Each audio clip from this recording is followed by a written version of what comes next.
Champions trophy हार पछे जेमिति भारतठू match न हार पाकिस्तान ना जेमिति तलकू न पकाओ एमिति कही पाकिस्तान क्रिकेट टीम को चेतावनी देइछन्ति पाकिस्तान पूर्वतन कैप्टेन शहीद अफ्रीदी कहते 2017 चैंपियंस ट्रॉफी भली भारत को हराओ।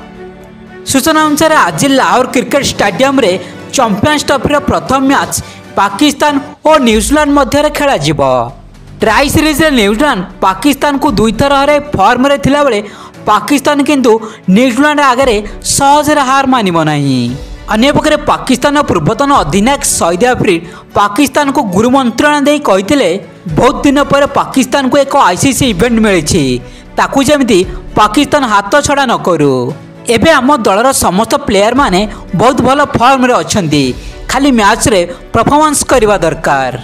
पर से भारत को टार्गेट करी कहते चैंपियंस ट्रॉफी न जीत पछे जेमिति भारत ठारू मैच न हार।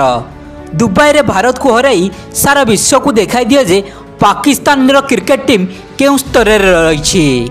2017 चैंपियंस ट्रॉफी फाइनल भली भारत को एक थर हराओ आ पाकिस्तान ना सारा विश्व रे उन्नति कर।